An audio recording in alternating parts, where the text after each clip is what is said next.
Dear audience, dear colleagues, let me introduce my topic, which is on antibiotic prophylaxis for ERCP. My name is Kálmán Zsigmond, and I work as a medical doctor in the Northern Pest Military Hospital of Budapest. My vision is to increase the safety of ERCP procedures, and in order to achieve that, I would like to perform research how to prepare the patients properly for ERCP in order to decrease the rate of complications. Currently, we have two projects ongoing. The first one is investigating the question of antibiotic prophylaxis in ERCP via systematic review and meta-analysis research method. And the second project, we are planning a protocol for a randomized controlled trial for using antibiotic prophylaxis. The first project is investigating the safety and effectiveness of antibiotic prophylaxis for ERCP. ERCP is a high-risk procedure which can have several complications. One of them is being infections, especially cholangitis, which is the third most common complication of the procedure. It can have quite severe consequences, as its mortality can reach up to 10%. Antibiotic prophylaxis, by current guidelines, is recommended only for patients who are at high risk for infections, and it is not recommended routinely before every ERCP procedure. However, here the data in the literature remains controversial. Our aim is to investigate the significance of antibiotic prophylaxis for ERCP. The clinical question is, does antibiotic prophylaxis decrease the infection rate after ERCP? We use the PICO framework, the patients who are undergoing ERCP without any previous antibiotic therapy. The intervention is antibiotic prophylaxis compared to no antibiotic or placebo, and our main outcome is cholangitis. Our hypothesis is that antibiotic prophylaxis decreases the risk of infection after ERCP, and if our hypothesis proves to be correct, it can have a huge clinical impact, as by using antibiotics, we could reduce the mortality rate, reduce the burden of hospitalization, and even the cost of care. From the first search, we got our key articles, which are all randomized controlled trials. They use the same PICO framework. In the intervention field, they use different antibiotics compared to placebo or no antibiotics, and all of them contain the same outcome which we are interested in, the cholangitis. In the systematic search, we used 3 domains. The third domain concentrating to narrow down our search to randomized controlled trials, and we did our search in 5 databases. Here in the flowchart, you can see our results, and after the duplicate removal with my pair Vivian Silvia Balla, we did the title and abstract selection, and we got around 40 articles. And after resolving the conflicts, as you can see, we will move forward to the full text selection. The second project will be investigating the effectiveness of antibiotic prophylaxis in patients with malignant biliary obstruction undergoing ERCP. So as I've told you earlier, a post-ERCP cholangitis is the third most common complication of the procedure, and it can have severe consequences. And by guidelines, antibiotic prophylaxis is not recommended routinely, but it is recommended in patients who have with malignant hilar tumors, where we anticipate we will not be able to achieve a complete biliary drainage. We have new data based on a recent randomized controlled trial.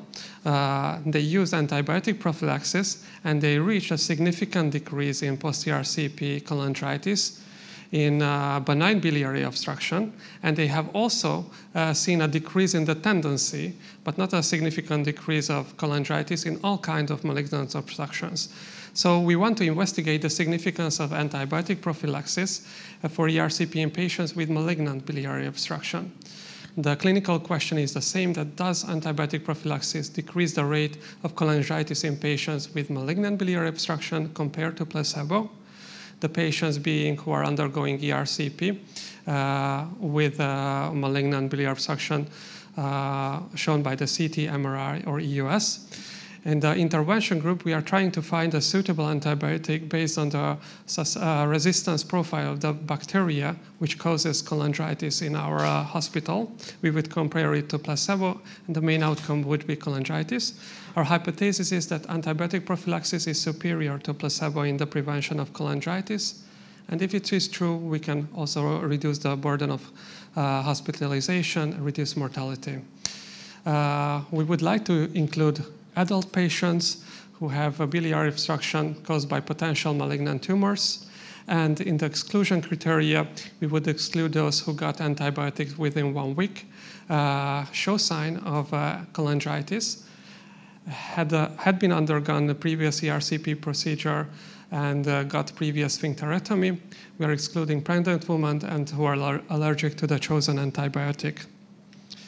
Our set goal, in summary, we would like to finish the first project until next September, and after that, in 2026, the second project too.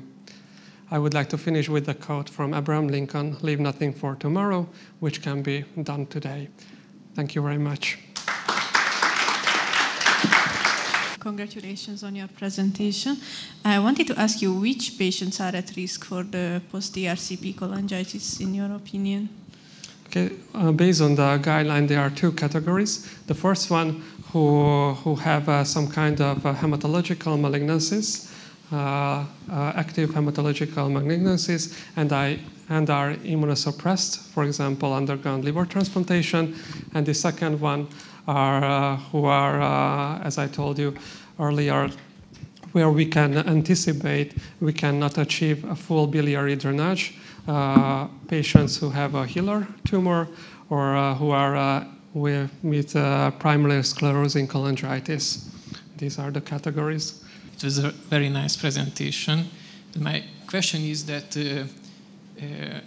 regarding your key articles, the spectrum of the used antibiotics, are they heterogeneous, or did they use only narrow or broad spectrum? And if they are heterogeneous, how can this affect your results? Mm-hmm. Yes, it changes because we have kind of a guideline of using antibiotics for prevention.